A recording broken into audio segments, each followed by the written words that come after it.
Dan pemirsa, kita sudah bergabung dengan Komisioner KPAI Retno Listiarti melalui sambungan telepon. Bu Retno, selamat siang. Selamat siang.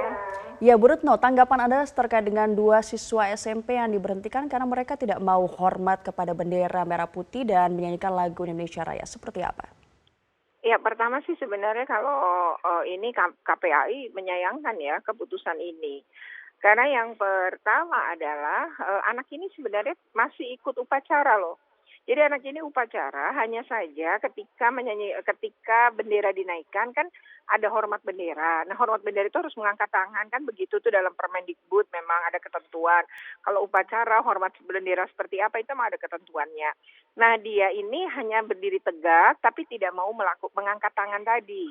Nah, atas dasar itu kemudian ditanyakan kenapa dia tidak mau mengangkat tangan pada saat menghormat, karena ternyata dia itu menganggap bahwa itu bagian dari menyembah. Jadi dalam ajaran atau keimanannya itu nggak boleh karena itu adalah bagian dari menyembah. Nah, kemudian katanya sekolah sudah melakukan upaya-upaya persuasif, misalnya melakukan pendekatan, pembinaan, dan lain-lain. Pertanyaan kami adalah pembinaan dan pendekatan seperti apa yang dilakukan. Kedua adalah ini kenapa tidak melibatkan misalnya kan stakeholder yang lain gitu ya. Jadi kalau dibilang bahwa ini radikal, pada posisinya dia masih mau upacara, artinya dia sebenarnya masih menghadiri itu, hanya dia tidak mau mengangkat tangan saja. Nah, kasus seperti ini dan juga saksi Yoha ini sebenarnya sudah bukan yang pertama. KPAI sendiri sudah menangani untuk 3 kasus. Yang pertama adalah NTT, sama, ini agamanya juga sama dan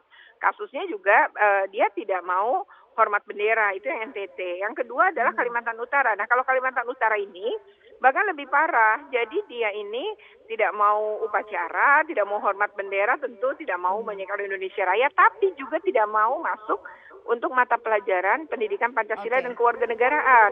Akhirnya nggak punya nilai kan, maka rapotnya kemudian 0. Akhirnya anak ini nggak naik kelas, dan karena orang tua tetap bersikeras nggak boleh masuk ke kelas itu, padahal kan harus mengikuti pelajaran wajib tadi, maka kemudian dia dikeluarkan juga. Nah, kalau untuk kasus ini kan lebih parah sebenarnya daripada anak ini. Ya, nah, Bu.